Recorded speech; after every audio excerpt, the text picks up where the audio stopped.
Some battles don't start with bullets. They start when someone underestimates you. On a quiet farm in the backwoods of Georgia, a group of ruthless men believe they've found an easy target in a widowed black woman living alone. But beneath the soil and silence lies a past she's buried deep, one built on secrets, scars, and special operations. When they push too far, they unleash a force they never expected. What happens when the hunted becomes the most dangerous person in the room? Before we dive into this explosive showdown, drop a comment telling us where you're tuning in from and stick around, because tomorrow's story, it'll flip everything you thought you knew on its head. Claire Maddrell didn't blink when the fence post gave one last groan before sinking into the dirt. With a final, grounded thud, her hands stayed firm on the post driver, shoulders square, breath steady. She didn't care much for symmetry when it came to the posts, but strength, that mattered. A strong fence kept things in, or out, depending on the day. The sweat across her forehead was beginning to dry in the late afternoon air, clinging to the curls that had slipped free from her head wrap. Her muscles moved with the kind of rhythm that only came from repetition, not gym workouts or some suburban CrossFit. Claire didn't train anymore. She worked. That was different. She moved on to the next post, ignoring the buzz of a fly that danced too close to her ear.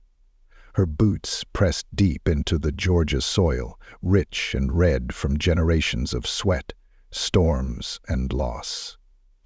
Each post she drove into the ground was a marker, not just for her crops or her chickens, but for her peace, for her right to be left the hell alone. And then she heard it, a low rumble, soft at first, like a growl under the breath of the land, then louder, tires rolling over gravel, chewing at the earth like it had something to prove. She didn't look up right away. She finished setting the post, adjusting the wire, tying it off. The sound grew. Now it was closer, too close for comfort. Claire stood upright, slowly. Her eyes tracked the dust cloud first, rising just beyond the trees lining her drive. She squinted. A truck. Big. Rusted in the way that meant it wasn't old enough to be antique, just neglected. Chrome grille, lift kit, out-of-state tags. The kind of vehicle men drove when they wanted to seem bigger than they were. She reached for her canteen, took a drink, and slid one glove off her hand. Her fingers moved instinctively to the back of her jeans, not to a weapon, not yet, but to the walkie clipped to her belt. Just static. She didn't call anyone. There wasn't anyone to call. The truck came to a stop at the bottom of the hill, at the edge of her drive where gravel gave way to open pasture. The engine cut out. Silence fell heavy and immediate. 3 men climbed out. The first one, tall and lean, with sunburned skin and that swagger that came with too many bar fights won on luck. His shirt clung to his chest, sleeves cut off, neck damp with sweat. He chewed a toothpick like it owed him rent money. His eyes scanned the field, then found her. "Afternoon, ma'am," he said, loud like he figured she was half deaf from all the farming. Claire didn't move. She didn't answer. Just stood there, one glove on, one off, hands still resting on the worn wood handle of her post driver. The second man, shorter, wider, maybe 10 years older, adjusted his ball cap and squinted up the hill. His shirt read Blue Rock Land Group. The third one hung back, arms crossed, eyes flicking around like he was memorizing every corner of the property. The leader started walking. The other 2 followed, but slower. Claire counted their steps. She already knew how far the distance was from the drive to the hilltop, but she measured their rhythm, their weight. She could still hear like that. Some habits never left. When they reached 20 feet away, the tall one smiled. "You Claire Maddrell?" Her voice was calm, even. "That depends who's asking." "Name's Trigger Monroe," he said, with a grin so forced it made her stomach turn. "We're with Blue Rock Land Group. You're sitting on some premium acres, Ms. Maddrell. Thought it was time we had a conversation." She didn't smile. "Don't remember asking for one." He laughed, loud and loose, then turned to the man with the ball cap. "See? I told you she'd be a firecracker." Claire's eyes flicked to the third man. Still hadn't spoken. Still hadn't stopped scanning. She didn't like that. Trigger took another step forward, just enough to test her boundaries. Claire didn't move, but her jaw set. Her hand fell to her hip, resting, not threatening, not yet. "You've been out here on your own a while now," he said. "Big piece of land, a lot of space, no family nearby, no kids, beautiful property. Got some investors real interested in this area, folks from up north, city people." Claire nodded once, slow. "That right?" "Mm-hmm. And you know how city folks are. They like their fresh eggs and little getaways, but they don't want to do the work. They just want to own it, lease it, maybe flip it. Sounds like a you problem." Trigger chuckled again, but there was less charm in it now. "Look, Claire, I'm trying to be neighborly here. Blue Rock's gonna be making some changes around here. We already bought 3 properties on the other side of the ridge." "I'm not on the other side of the ridge." "No," he said, "but you're in the way." That made her smile, just barely. "Of what?" He took a step closer, and now she did move, not much, just enough to make it clear he was one step too far. The air around her seemed to harden, the kind of shift people didn't always notice with their eyes, but they felt it in their spine. Trigger stopped. The silence between them stretched, like a rope pulled too tight. Claire spoke low. "You ever ask yourself why a woman like me would come all the way out here, live alone, work this hard, just to be bothered by men who don't know when to turn around?" He smiled thin. "I've met women like you." She leaned in, voice still soft. "You really haven't." Trigger's eyes narrowed, flicking down to her boots, then up to her eyes. He didn't speak. The second man shifted uncomfortably. The third one looked toward the barn. Claire saw it all. "You boys done?" she asked. Trigger held the silence a little longer than he should have, then gave a nod to the others. "For now." He turned first. The other 2 followed. They got back in the truck. Engine turned over slow, then roared to life. As they backed out down the drive, Claire watched until the dust swallowed them whole. Her heart was steady. Her breath was calm.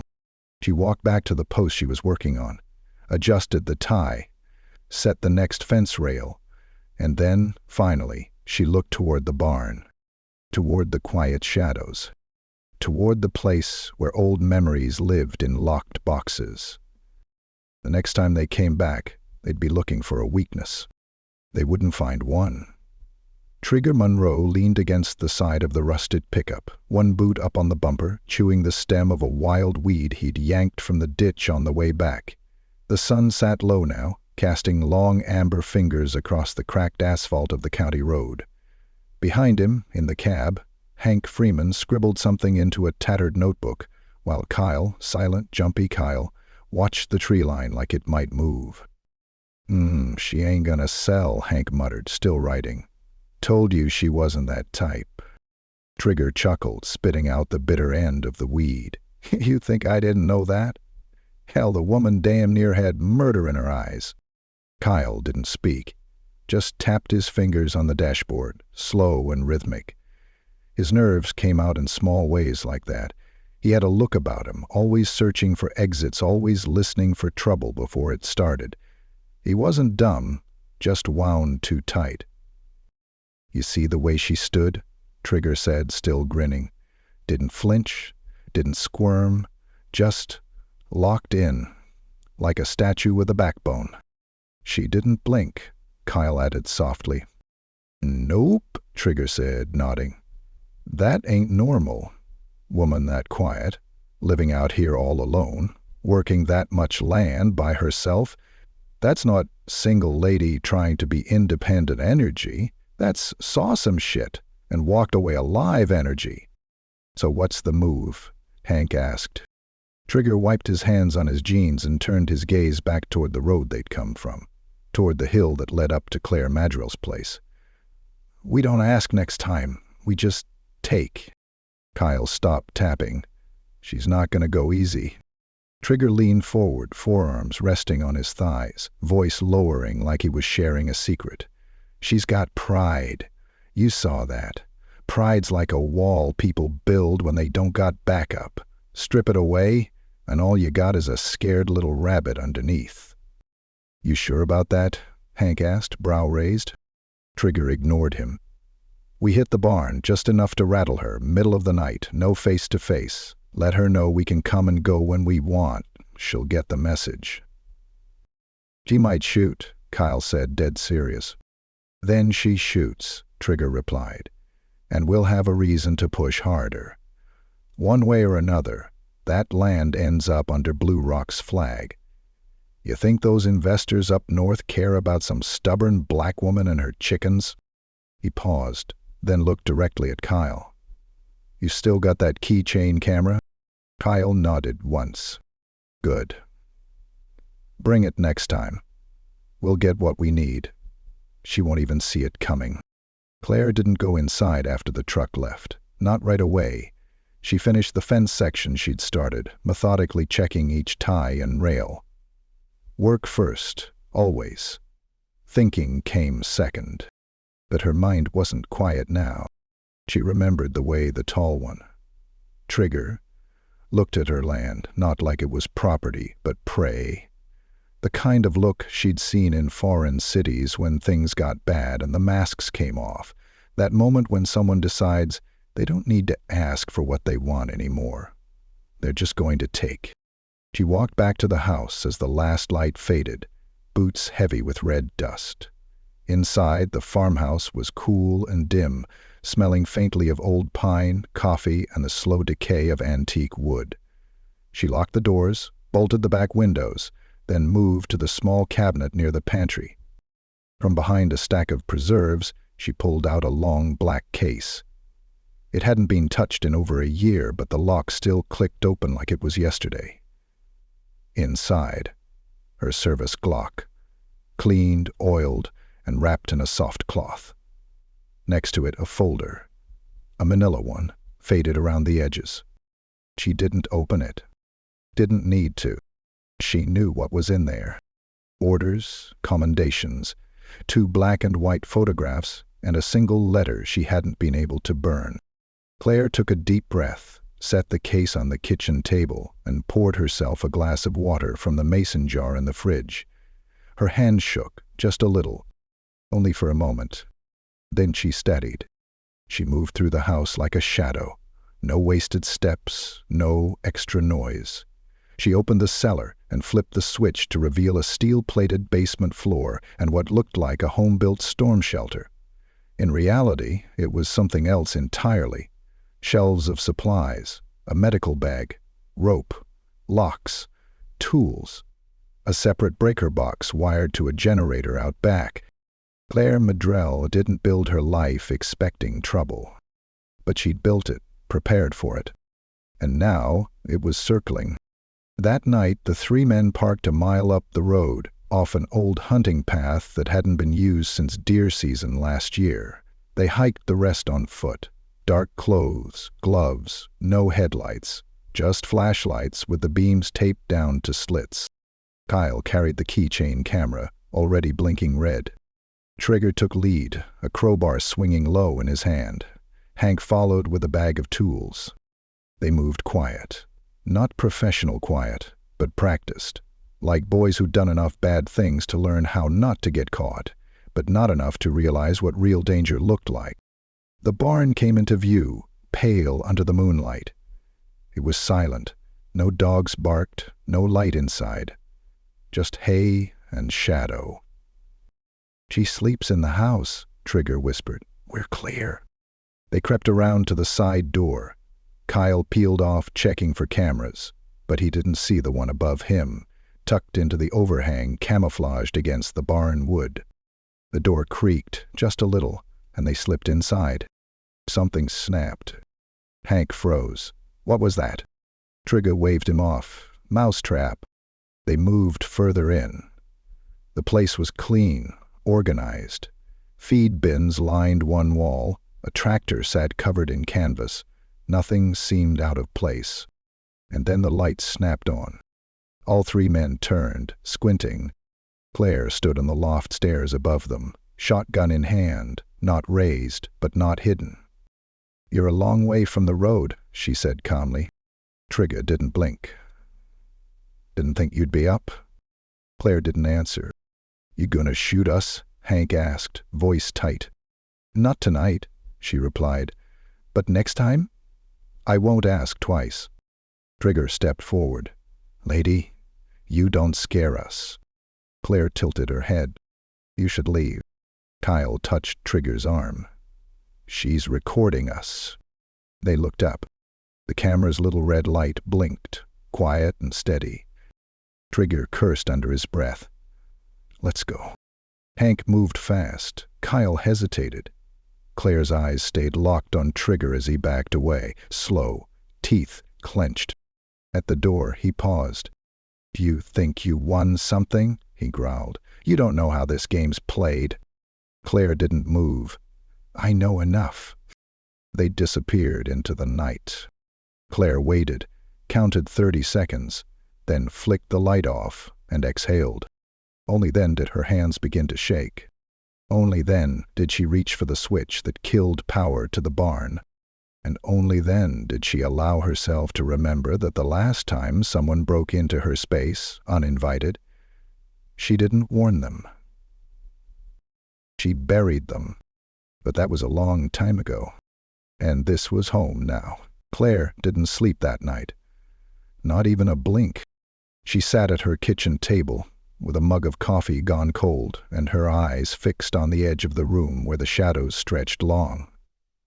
The old farmhouse creaked every now and then, but she could tell the difference between wind and footsteps, between weather and threat. There were no footsteps tonight, no engine sounds coming back down the road, just stillness. But Claire knew better than to think stillness meant safety. She'd dealt with men like that before. Not the type who kicked doors down screaming, but the other kind. The ones who showed up smiling, asked polite questions, then circled like hyenas until they found a soft spot. Trigger Monroe didn't want to negotiate.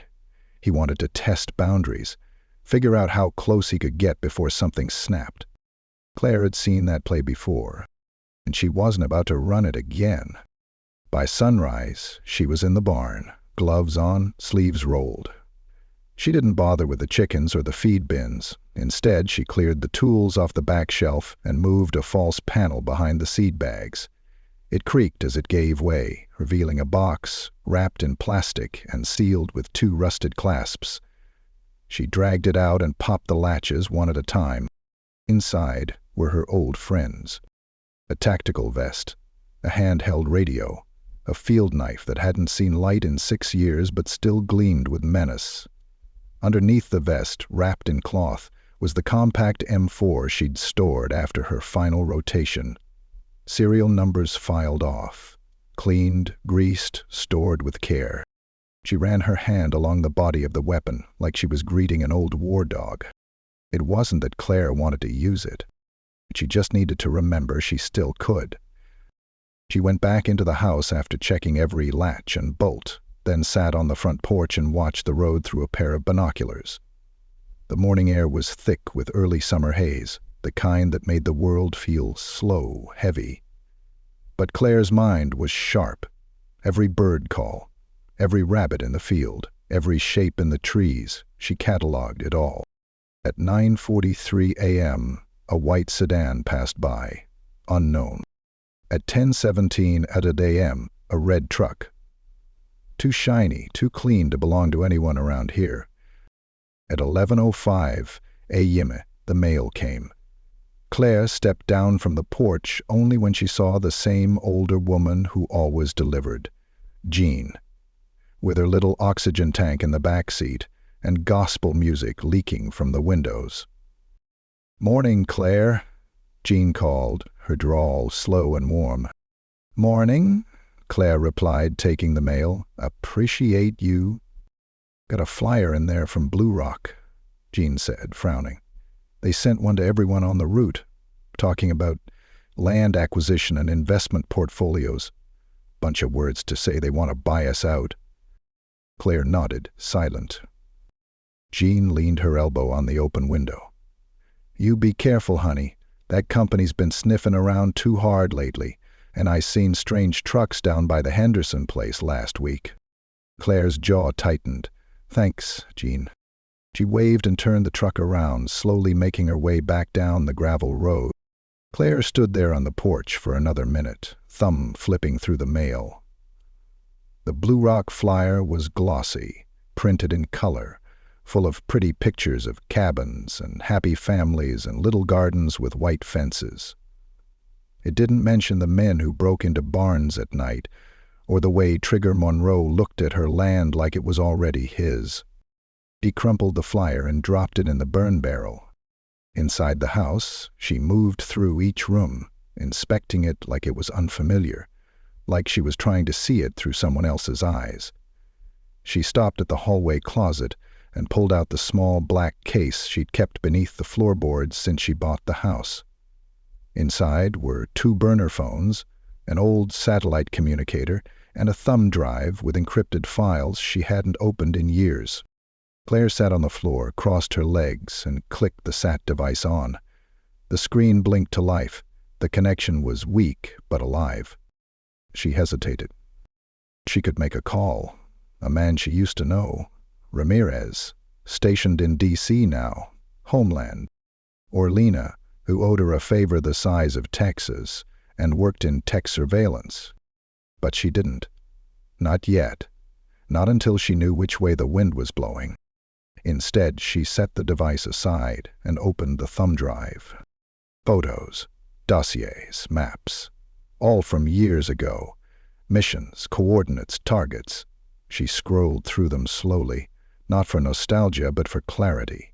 Claire needed to remember the mindset, not just the training, but the worldview, the one where you assumed every kindness was a setup, every smile a decoy, the one where safety wasn't a guarantee.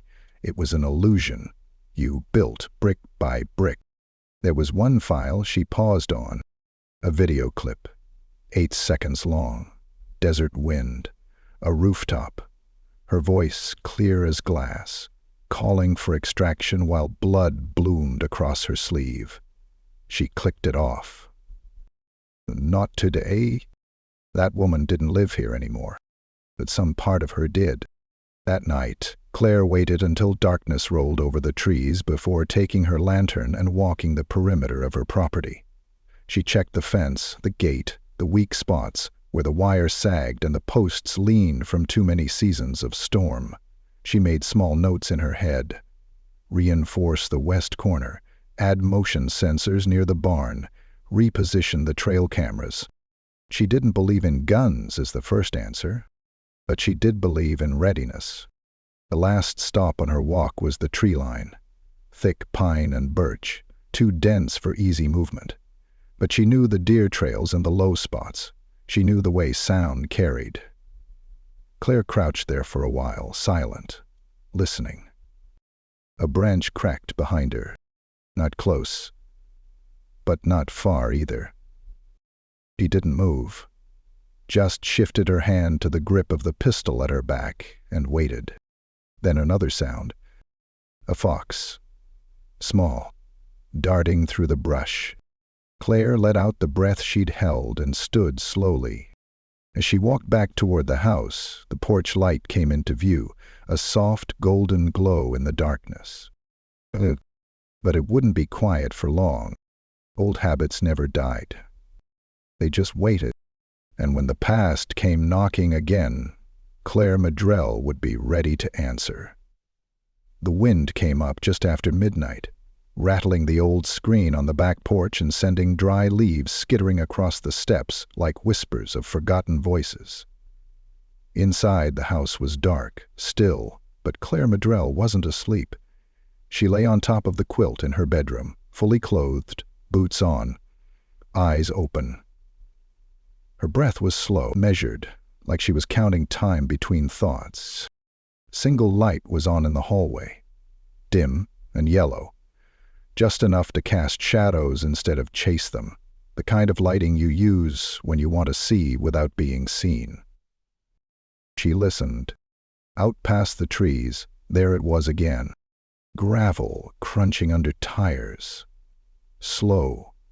Not the rumble of a car in motion, but the gentle grind of something creeping, like a snake belly dragging through dust.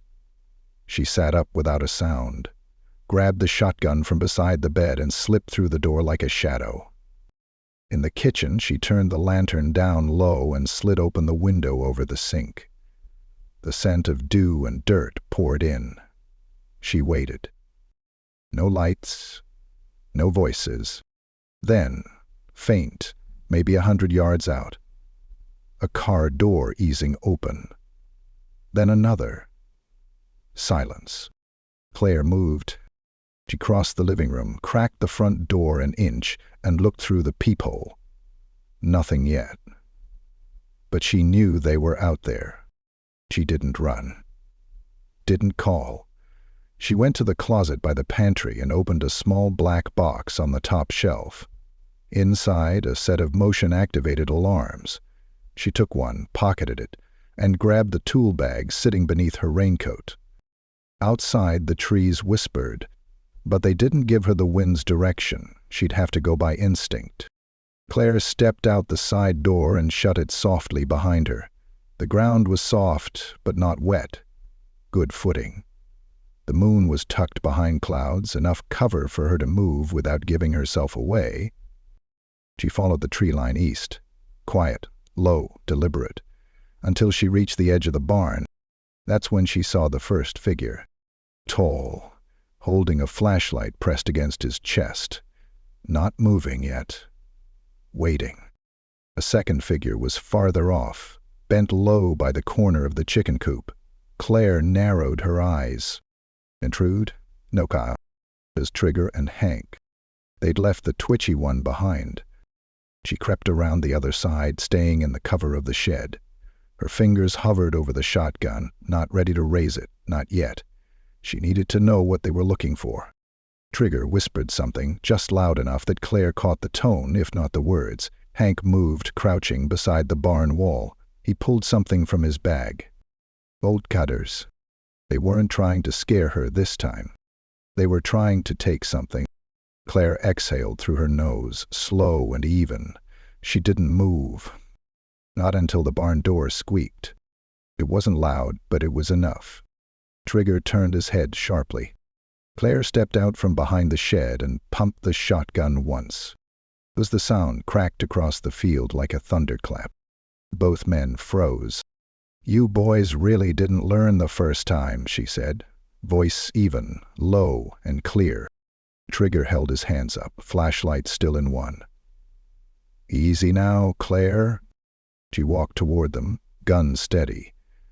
"I gave you a chance to turn around. I told you not to come back." "We weren't going to take nothin'," Hank said quickly, standing up straighter. "Just looking around, that's all."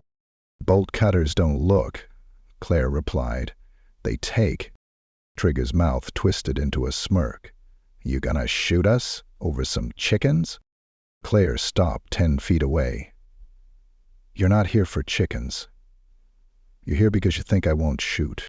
Trigger's smile faded. "That's where you messed up." From her pocket, she pulled out the small motion alarm and tossed it into the dirt between them. It beeped once, then twice, then started a soft ticking pattern. Trigger flinched. "What the hell is that?" "Next time you come onto my land," Claire said, eyes never leaving his. "It won't be a beep. It'll be a blast." Hank looked down, pale-faced. "You've been recorded. Your plates were captured 2 nights ago. I've got footage of you walking into my barn, casing my property. You want to keep this dance going? Fine. But it won't be out here in the dark. It'll be in court. Or worse."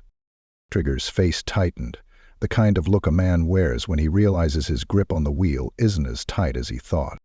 "You're real careful," he said, low now, "for a farmer." I wasn't always one. Claire took a single step closer.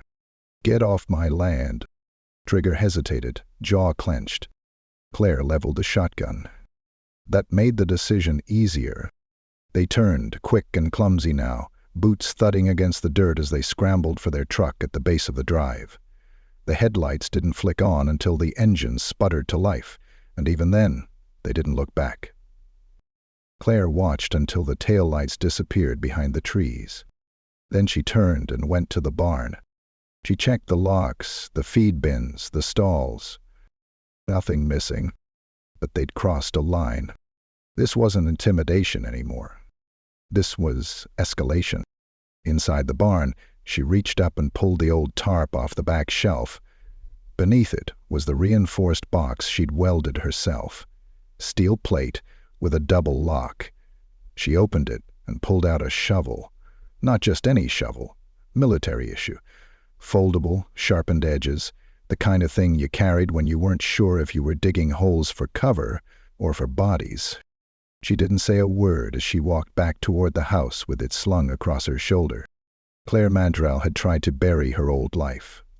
Under soil, under sweat, under years of silence.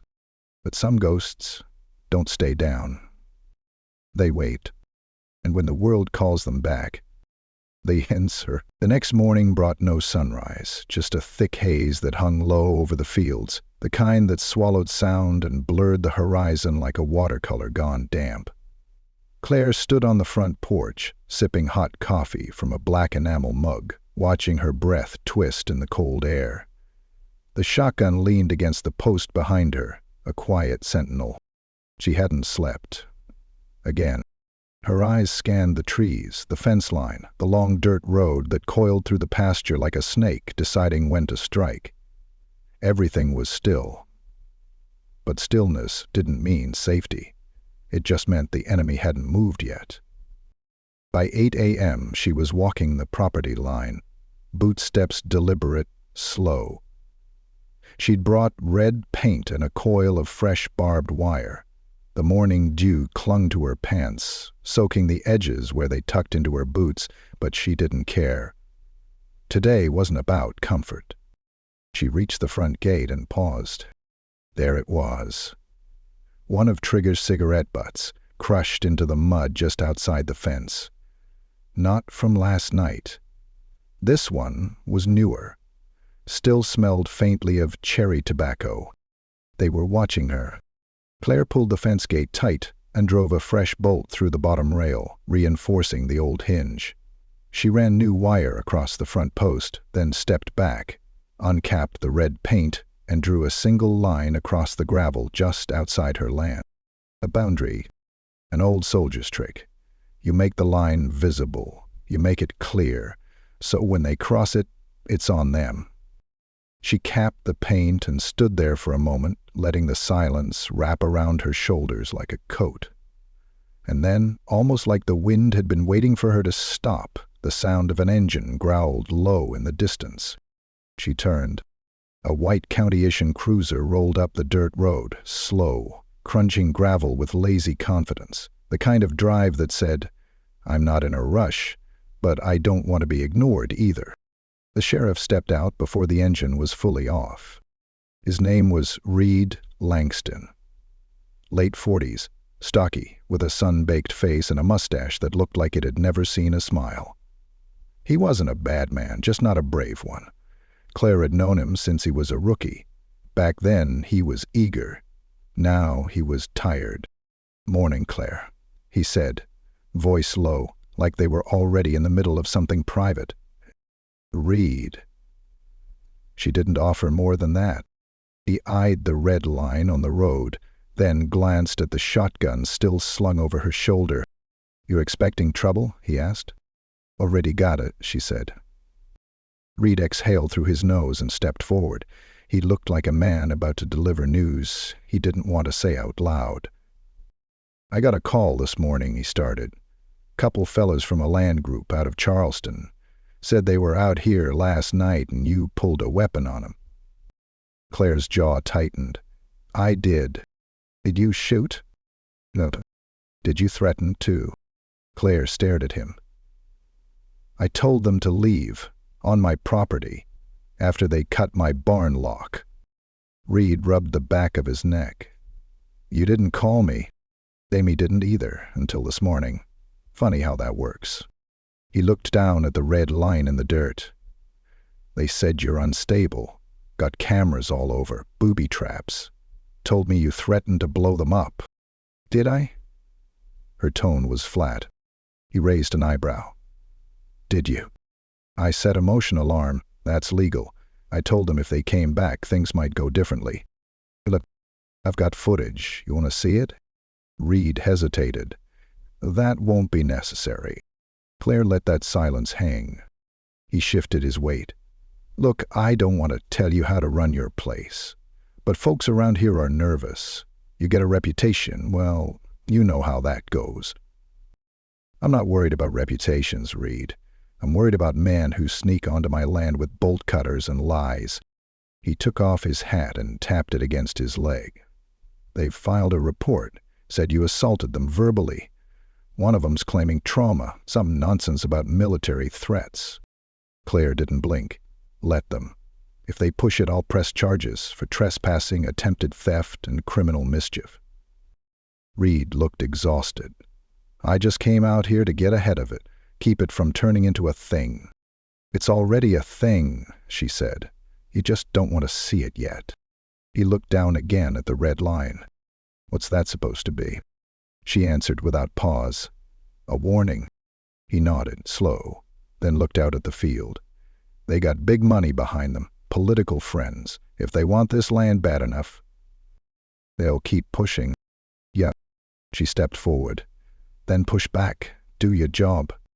He nodded once, replaced his hat, and turned toward the cruiser. As he opened the door, he looked back. "You ever need me, you call. I mean that." Claire held his gaze.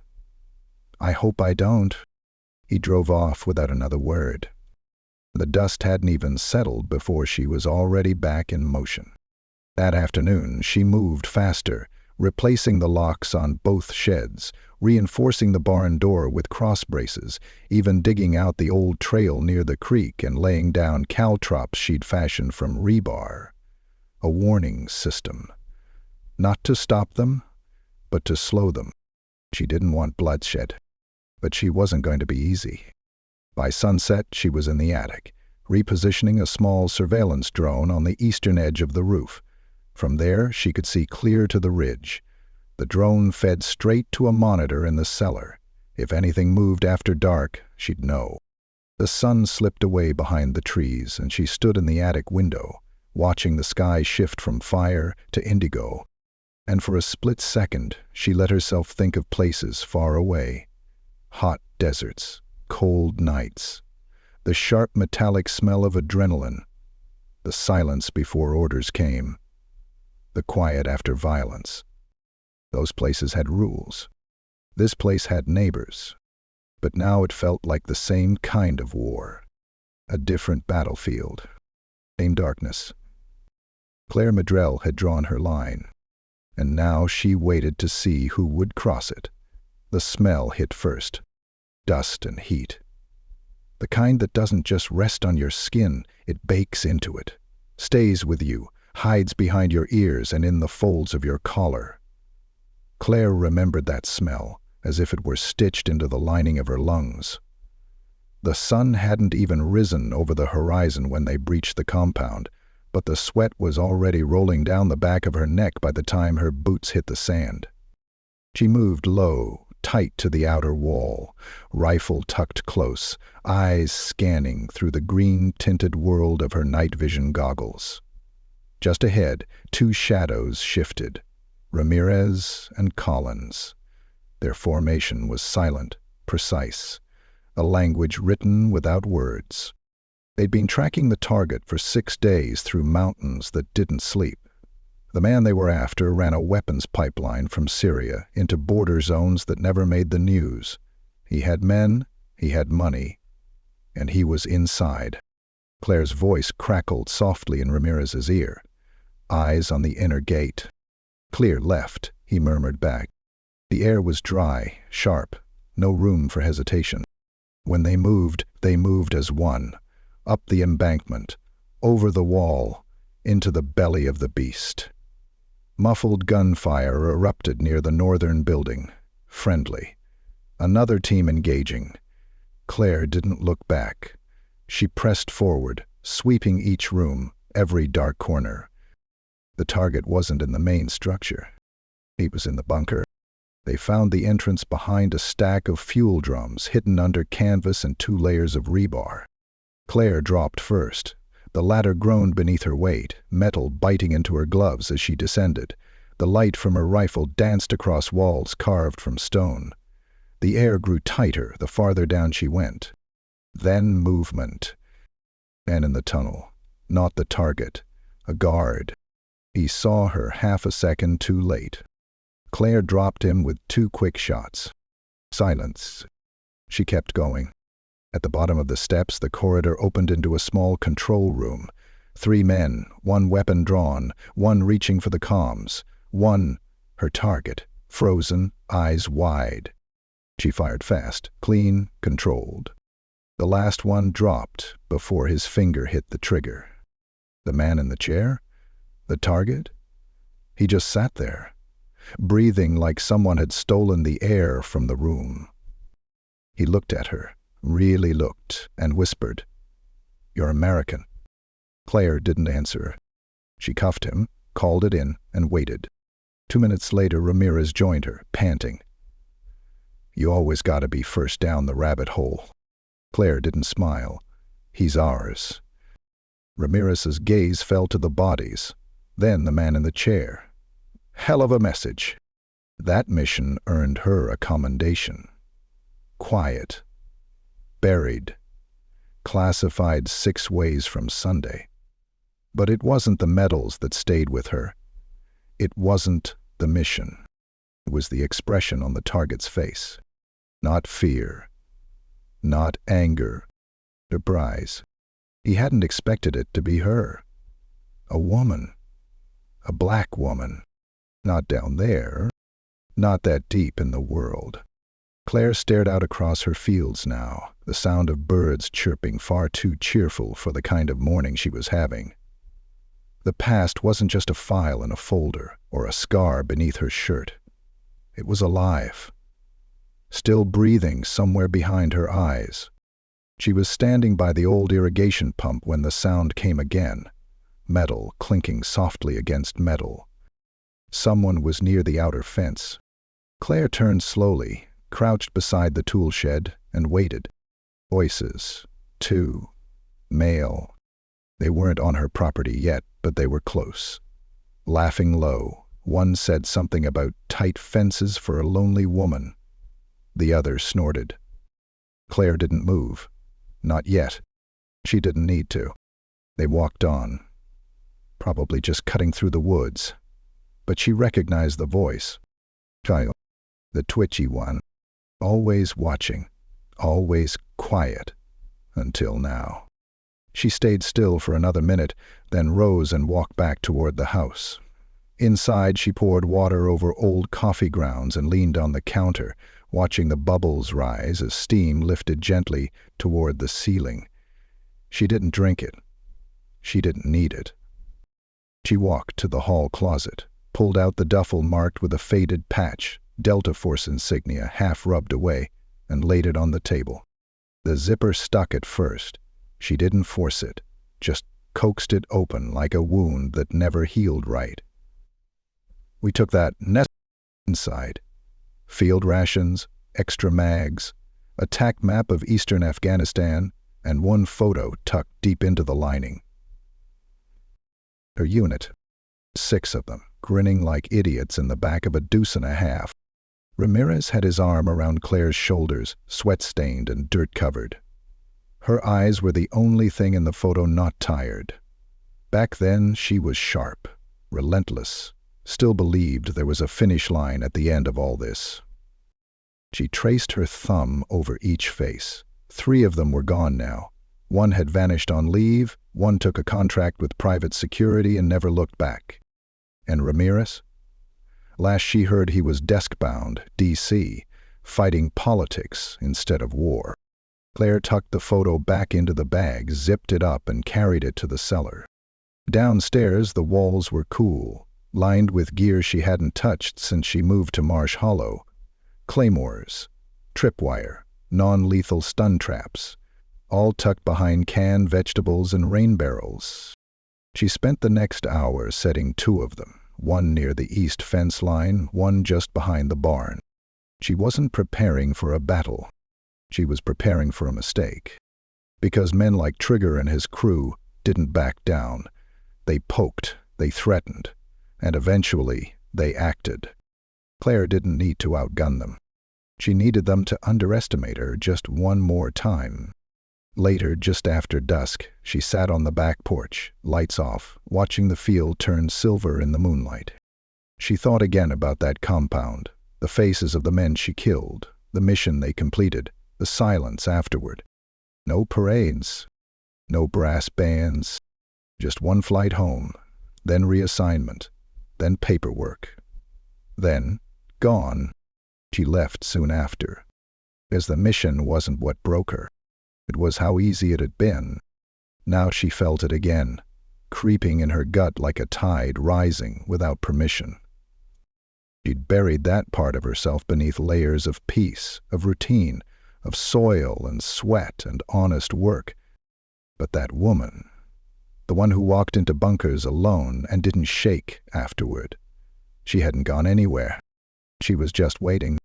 And tonight, Claire Maddrell could feel her rising. Sheriff Reed Langston didn't like making house calls, especially not on his day off. But something about the call he'd received that morning didn't sit right. The dispatcher said a complaint had been filed anonymously. Noise disturbance, possible weapon discharge, maybe even trespassing, all centered around the Maddrell farm. He knew better than to take those complaints at face value, especially when they came in without names attached. He drove the county cruiser slow down the dirt road, one hand on the wheel, the other drumming a slow rhythm on the window frame. The landscape blurred by. Fields of overgrown grass, distant pine, rust-colored fences worn smooth by weather and time. He spotted the red line before he even reached the gate. It looked deliberate, angry even, like a declaration drawn in blood. He sighed. Claire Maddrell wasn't a woman who asked for help, wasn't a woman who liked to be warned either. But the problem was bigger now, bigger than land, bigger than property lines and boundary disputes. Something was coiling in this place, like a storm just past the edge of the sky, waiting for the right gust to bring it in. He stepped out of the cruiser, boots sinking a little in the soft earth, and shut the door gently behind him. No need to slam. Claire had probably already clocked him the second he turned off the main road. He approached the front porch, slow, hat in hand, the kind of posture you use when you don't want to spook the livestock, or the woman holding a shotgun inside. Claire appeared in the doorway before he even raised his hand to knock. "You bring a warrant?" she asked, voice low and flat. "Nope," Reed said. "Didn't figure I'd need one, just talking." She eyed him, reading more in his body than his words. Then she stepped aside. Inside the house, everything was tidy but lived in. Old floorboards creaked under Reed's boots as he walked to the kitchen. Claire didn't offer him coffee, and he didn't ask.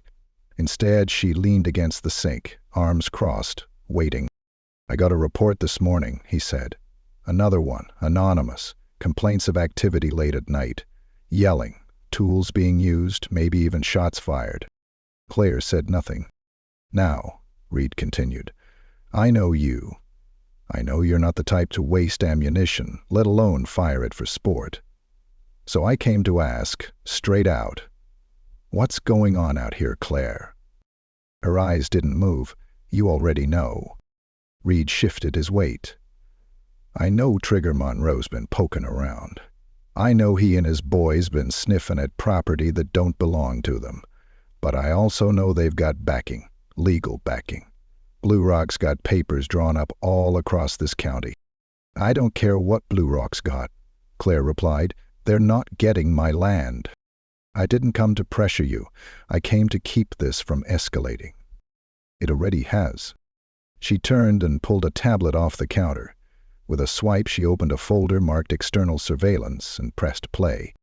The footage showed 3 figures moving through the dark: Trigger, Hank, and Kyle, creeping toward the barn, bolt cutters in hand. The date stamp was 2 nights ago. Reed leaned forward, watching the silent figures as they pried the lock and slipped inside. Claire tapped again. A new clip. This time audio was active. Trigger's voice, clear as day. "Let's grab the chainsaw and be out in 5. Ain't like she's gonna stop us." Reed's face hardened. She tapped a 3rd time. The sound of a shotgun pump. Her voice, calm and firm. "You boys really didn't learn the first time." She paused the video and set the tablet down. "You want escalation? That's where it starts." Reed exhaled slowly, ran a hand through his hair. "Jesus, Claire." "I filed my own report," she said. "Attached all the footage, emailed it to the state office too, just in case." Reed sat down at the table without asking. His fingers tapped against his knee, restless. "They're not going to let this go," he said. "Not when there's money on the line. Developers are already salivating over this valley. They've got plans, resorts, cabins, shopping centers.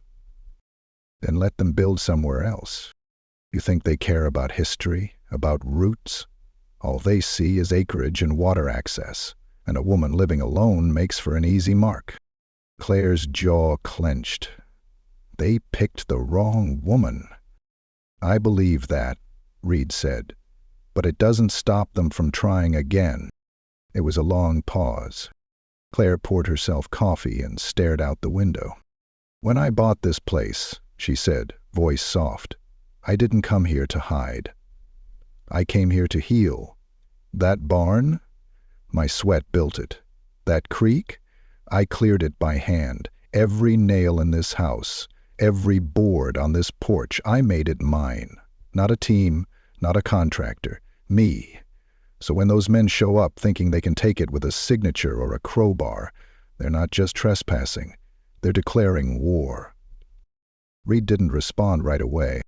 "You know," he said slowly, "there are folks in town talking, saying you're paranoid, that you're setting traps, that you're rigging your land like some kind of militia nut."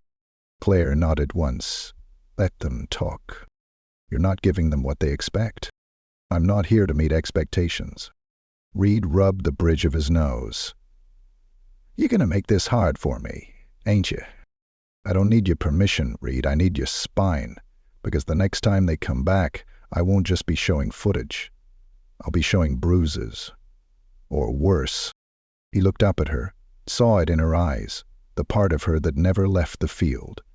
The soldier was back. Not loud. Not angry. Just ready. Reed stood slowly. "All right, I'll file a supplemental report. Push it to the DA. But you should know, they're going to hit back with lawyers. Let 'em. And if it turns physical again, I'll handle it." He looked at her for a long time, then nodded. As he stepped out onto the porch, he hesitated. "You still have that old field kit?" Claire didn't answer, but her hand brushed her hip where her sidearm sat holstered. Reed gave a small, grim smile. Figured. He walked to the cruiser, boots stirring up dust. Before getting in, he turned once more. "You're not alone, Claire. Not as long as I've got a badge." She nodded, just once. The cruiser pulled away, leaving nothing behind but tire tracks and silence. Claire stood there, watching the road until the dust settled. Then she turned, walked back inside, and locked the door. Whatever came next, it wouldn't be a conversation. It would be a reckoning. The rain came early, 2 days ahead of schedule. Not a heavy storm, just a warning drizzle. Thin drops tapping on the tin roof like fingers testing the strength of something. Claire Maddrell stood at the kitchen window, watching the first beads of water race each other down the glass. She didn't flinch at the sound. Rain didn't scare her. People did. And the kind of people who came sneaking through tree lines with bolt cutters didn't care about forecasts. She moved with purpose, each step across the floor measured and confident. The kitchen was already prepped, supplies sorted, everything non-essential packed away into watertight bins. On the table sat her tactical vest, folded beside her weapon case. Her field knife rested in its sheath on the counter, polished and freshly honed. Claire tied her boots tight, slipped on the vest, and stepped into the living room, where the emergency radio hummed in the background. Just static now. She clicked it off. There'd be no help from anyone out there. Not from the county, not from Reed, and certainly not from the developers or the snakes they hired. Outside, the trees swayed with a low hiss. She grabbed her coat, slung her shotgun across her back, and opened the door. The air smelled of wet pine and disturbed earth. It was the scent of something coming, not weather, but movement. She could feel it, that gut-deep instinct she'd learned long ago, the one that warned her right before a convoy went hot, or a safe house turned out to be anything but. She walked the perimeter of the property, starting at the red line in the dirt by the front gate. The paint had faded a little, but it was still visible, still clear. She knelt beside it and drove a second stake into the ground, this one with a small plastic flag tied to the top. It wasn't for show. It was a marker, a line of sight for her rifle. If someone stepped past that flag, it meant they were coming for more than just a conversation. She moved next to the eastern fence line, checking the tripwires she'd rigged with aluminum cans and fishing line. Primitive, loud, effective. They ran between fence posts and through the brush like veins under skin, easy to miss unless you were looking for them. The barn was next. She entered slowly, shotgun at the ready, but it was empty except for the soft clucks of sleeping hens and the slow stop of her mule shifting in the straw. She fed them, checked the camera battery mounted above the loft, and then slid open the back panel near the workbench. Behind it, buried in burlap and rusted tools, was a weatherproof crate marked Aquila. Inside were 2 flashbangs, an old claymore still packed in foam, and a smoke canister with half the label peeled off. She didn't plan to use them, but having them meant she could. Claire slipped the flashbangs into her vest pockets, covered the rest, and slid the panel shut. She locked the barn door from the inside, exited through the side, and double-checked the padlock. The house was her last stop. She returned to the cellar, where concrete walls held supplies, weapons, and memories she hadn't dusted off in years. She flipped a switch on the fuse box, lighting a small panel that displayed 5 camera feeds, one for the barn, one for the drive, one for the east trail, one for the creek, and one for the porch. Each image flickered in grainy black and white. Nothing moved. Not yet. She pulled a can of peaches from the shelf, opened it with a pocket tool, and ate them standing up, juice dripping onto the floor. It was only when she went to the attic that she allowed herself to slow. The air up there was hot and still, thick with the scent of insulation and cedar. She crawled to the west-facing window and adjusted the long-range scope mounted to the window frame. It was old but precise. She looked through it now, scanning the ridge. Nothing but trees. Sky. Clouds heavy with rain. She exhaled, then pulled out the notebook tucked into her vest. Inside were sketches, not of people, but of routes. Diagrams of her land, entry points, fallback zones. She flipped to a page marked, "If they breach." It showed 3 fallback locations, the barn loft, the cellar, and the dry creek bed with the overturned canoe she'd left there last spring. None of them were perfect, but they were enough. Back downstairs, she cleaned the shotgun again, not because it needed it, but because rituals kept her calm. The repetition, the scent of oil, the click of the parts sliding into place. It reminded her that control wasn't always about power. Sometimes it was about readiness. By early evening, the drizzle had thickened into a steady downpour. The lights flickered once, just a blink, but it was enough to make her flip the generator switch in the cellar and disconnect from the main grid. She didn't trust things she couldn't see. Around 7:40 p.m., a movement on the east trail made her freeze mid-step. She crossed to the monitor, heart steady, and watched the figure appear between trees. Slow, careful, hooded. Too calm for a deer, too upright for a child. She zoomed in. He crouched beside the fence post, holding something. Claire watched as he placed it in the dirt. Small, rectangular, a camera. She leaned forward. He didn't know he was on hers. He turned and slipped back into the woods. She waited 2 full minutes before moving. Then she threw on a rain poncho, grabbed her knife and flashlight, and stepped into the storm. By the time she reached the spot, the little device was blinking, covered partially in mud. She yanked it from the earth, turned it in her hand. Infrared sensor, battery-powered. Cheap, disposable, but effective if left unseen. Claire crushed it under her boot. As she walked back, lightning split the sky, briefly turning the woods into a world made of bone and shadow. Thunder followed, deep and wide. She didn't flinch.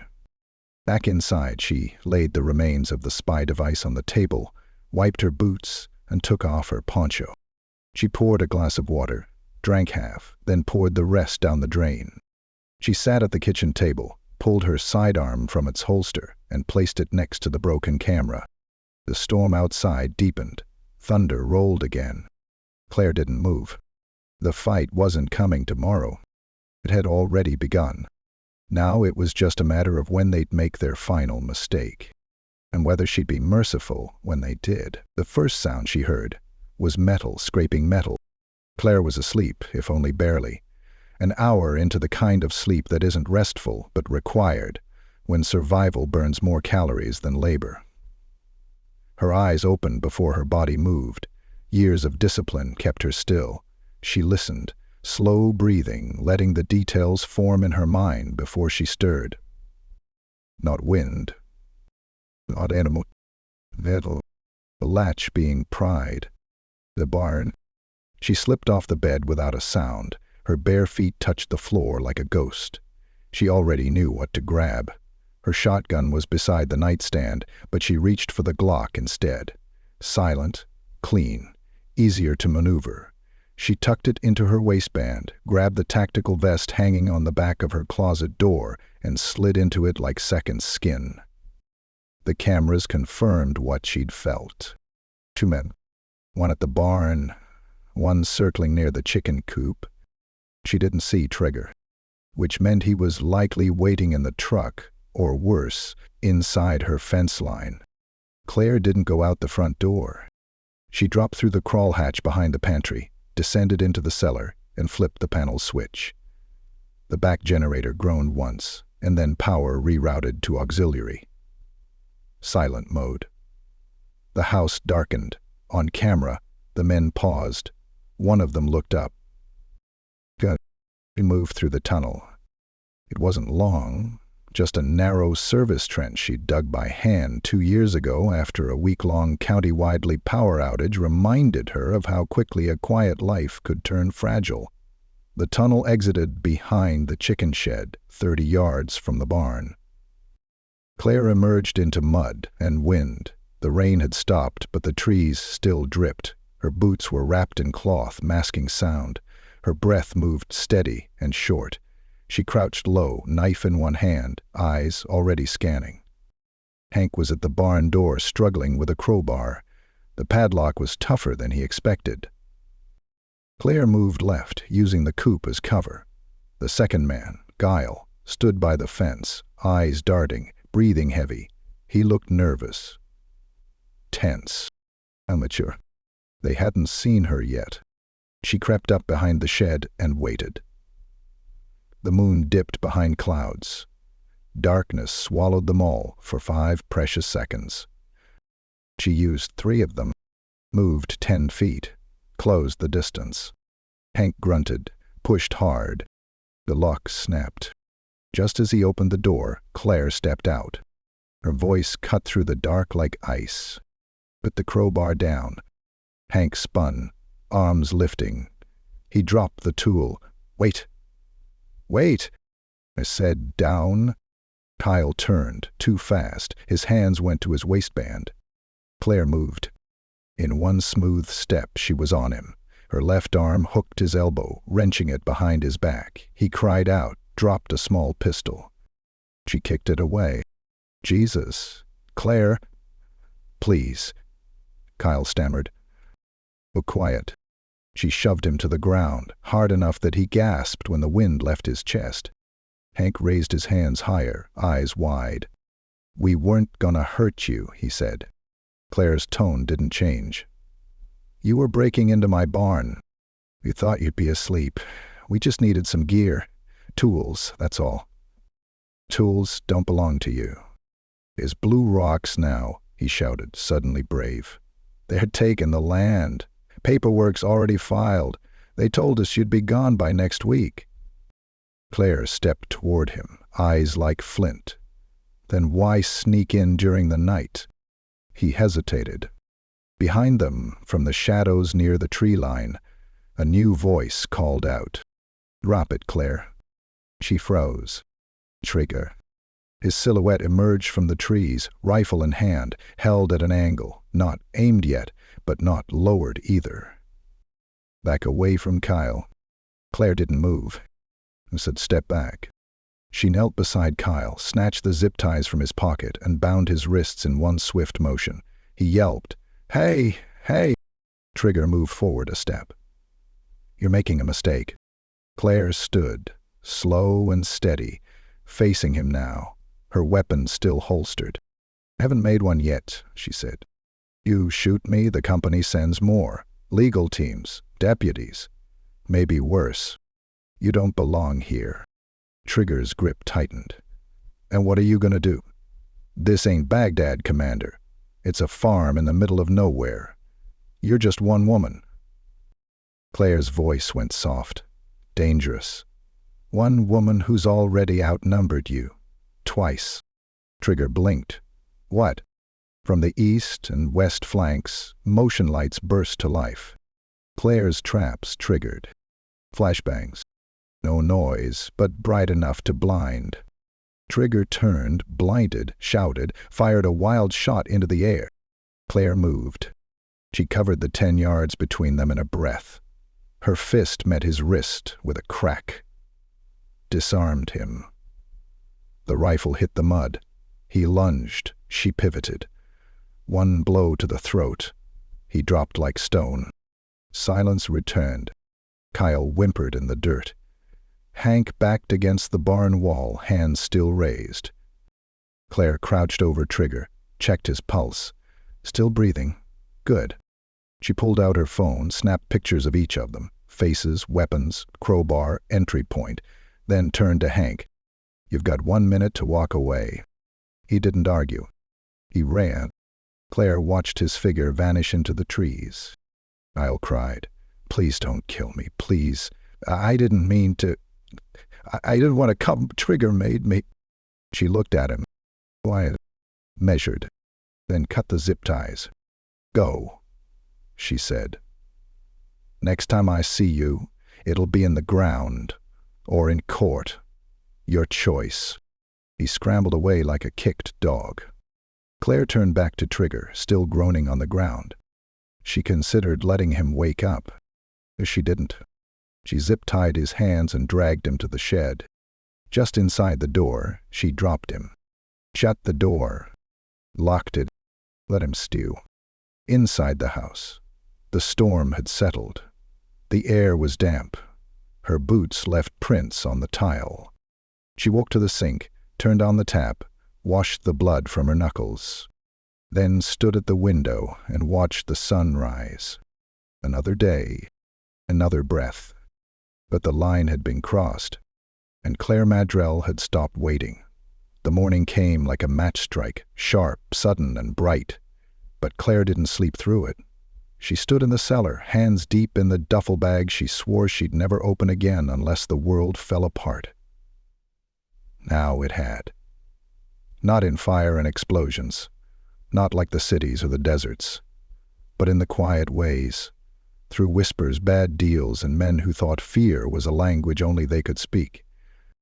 She pulled out the last item, her old Delta Force patch. The edges frayed, corners curled. She stared at it a moment, ran her thumb across the threads, then tucked it into the chest pocket of her vest and zipped it closed. This was no longer a warning. This was retaliation. Trigger was still in the shed. She'd checked him twice in the night, both times breathing, both times bound and quiet. When he woke, he didn't talk. Not much. Just spat in the dirt and muttered about lawsuits, about Blue Rock, about how she'd regret this. Claire hadn't answered him, because today wasn't about words.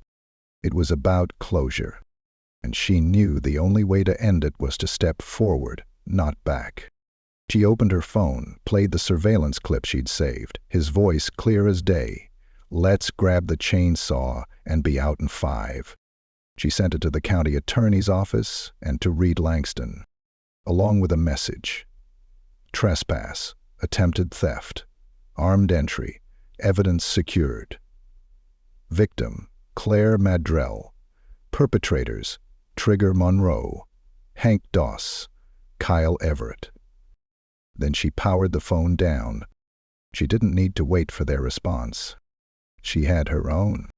By mid-morning, she'd loaded the back of her pickup with rope, spare fuel, a toolbox, and 3 hard cases she hadn't opened since the war, every one of them sealed tight with custom latches she'd designed herself.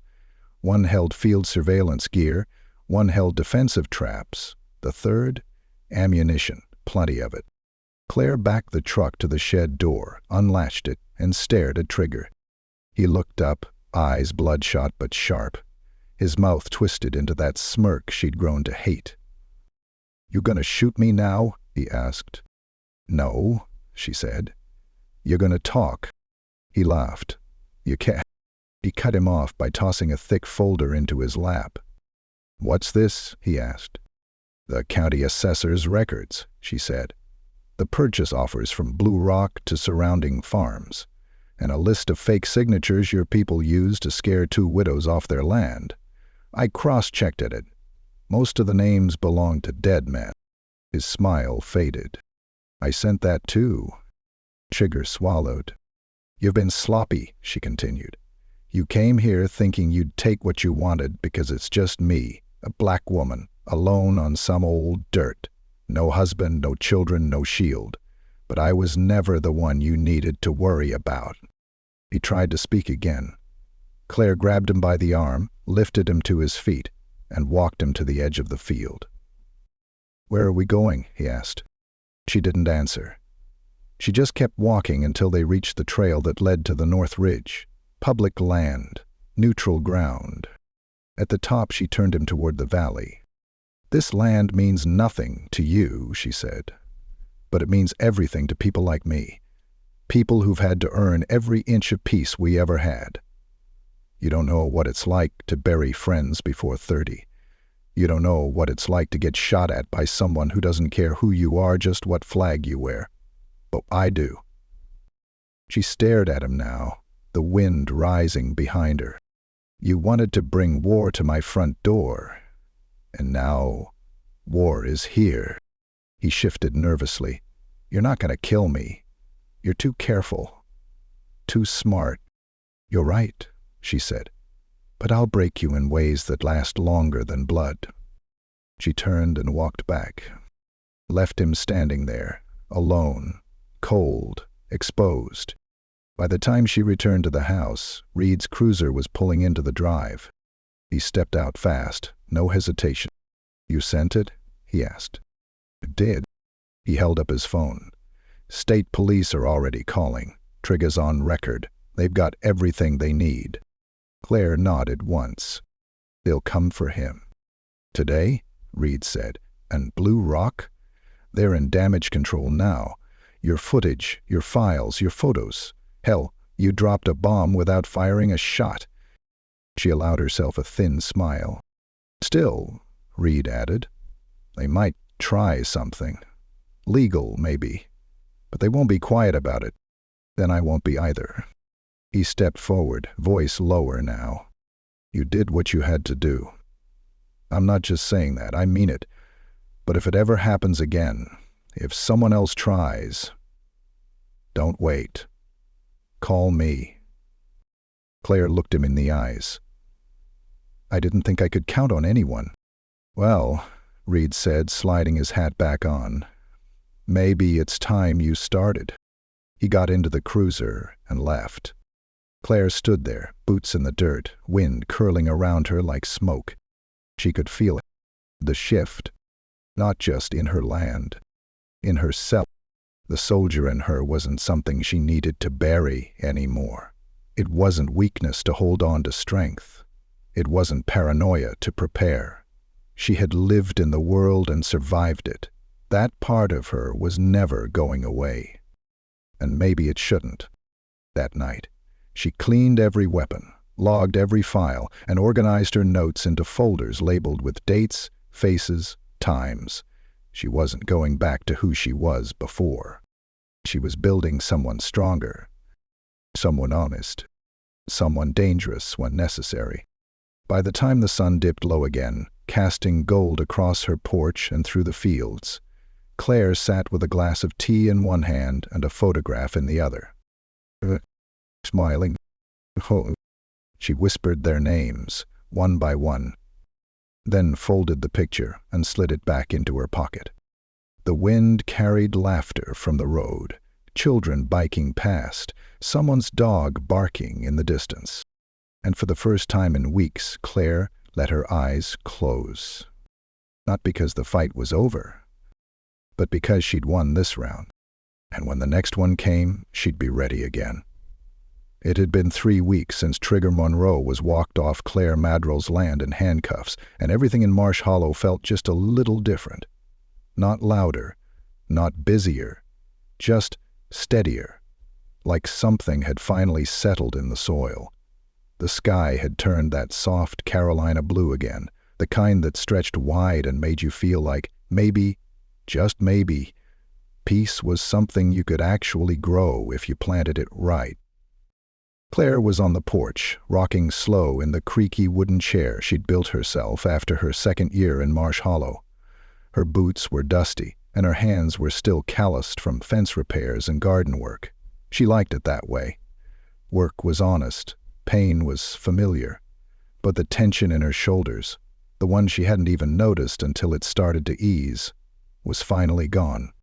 She sipped her coffee and watched her dog Roscoe do laps around the chicken coop like he owned the place. Sunlight spilled over the tops of the trees, setting the field aglow. It was the kind of morning that used to pass without notice. Now, every second felt earned. The house had been quiet lately, no alarms, no thumps in the night, no stray flashlights bobbing through the dark. Just quiet, pure and simple. Kyle and Hank had taken plea deals, misdemeanors, community service, and a heavy fine. Blue Rock cut ties with Trigger within 24 hours of his arrest. Their lawyers issued a carefully worded statement, blaming him for unauthorized field activity. Claire laughed out loud when she read it. That was corporate speak for he got caught. But it wasn't just about Trigger anymore. Word had spread, not just in Marsh Hollow, but in the counties beyond, about what happened on Claire's land, about the woman who'd fought back with strategy, not just firepower, about the veteran who didn't just survive but protected what was hers with precision, evidence, and resolve. People started showing up. Not nosy, not annoying, just curious. A younger black couple from Ashford drove out one Saturday, asked if she ever rented space to local gardeners. Claire told them maybe. An older white vet came by from 2 towns over, said he'd heard about the commander woman and wanted to shake her hand. And then there was the sheriff. Reed had stopped by more often lately, not with warnings, but with extra fencing supplies, cold beers, and once a gift, a fresh copy of her case file, stamped closed in bold red across the top. "Figured you might want it for the record," he'd said, handing it over. Claire took it, nodded, and placed it gently in a drawer with her field commendations. Not because she needed proof, but because sometimes the world needed reminding. She hadn't planned on becoming a symbol. She hadn't wanted to be anyone's example. But she'd defended her peace, and in doing so gave other folks the courage to think they might be able to defend theirs too. That was enough. The afternoon sun was peeking over the garden when she heard the low rumble of tires over gravel. Not fast, just steady. She rose, shotgun still hanging on the hook beside the door, though she no longer reached for it automatically. Pickup truck pulled in, green, old, familiar. Reed stepped out, holding a large brown box. "Brought you something," he called. Claire met him at the steps, nodding toward the box. "Another lawsuit?" He laughed. "Nah. Fresh chickens. Cousin of mine started a hatchery. Said he owed you for keeping his property value from turning into a parking lot." Claire raised an eyebrow. "Chickens?" "Fancy ones," Reed said. "Showbirds," he says. Whatever that means. She took the box, and from inside the softest peeps emerged. She couldn't help but smile. They carried the box around to the co-op, letting Roscoe sniff at it curiously. Claire slid the latch open, set the box inside the new pen she'd built last weekend, and watched the little fluff balls scurry out like they owned the place. Reed leaned on the fence beside her. "You ever think about teaching?" "Teaching what?" He shrugged. "Security, survival, tactical prep. Hell, just being prepared. Folks could use someone like you." Claire shook her head. "I spent enough of my life training people how to survive in places they should have never been in the first place. This ain't a war zone." "No," she said, watching the chicks gather under the heating lamp. "But it sure was trying to be." He nodded, thoughtful. They stood there for a long moment, the kind that didn't need to be filled. Finally he asked, "You ever gonna leave?" Claire thought about that. There were days when the desert still lived in the back of her mind like dust caught in her ears, nights when the silence of this land made her uneasy. But this place, this farm, it had become part of her, not because it was safe, but because she had made it safe. "No," she said at last. "Not anymore." Reed smiled. "Good." That night, after the stars came out and the air turned cool, Claire sat on the porch again, guitar in her lap, fingers resting on strings she hadn't touched in a long time. She didn't know what made her pick it up. Maybe it was the peace. Maybe it was the victory. Maybe it was just time. She played one soft note, then another, then a few more until a melody formed, simple, slow, full of open spaces. Roscoe curled at her feet, and when she finally sang, it was quiet. A song with no chorus, no name, just something honest. Claire Maddrell had fought more than one war in her life. But this one, this land, this moment, she'd won. And the best part? No one ever saw her coming.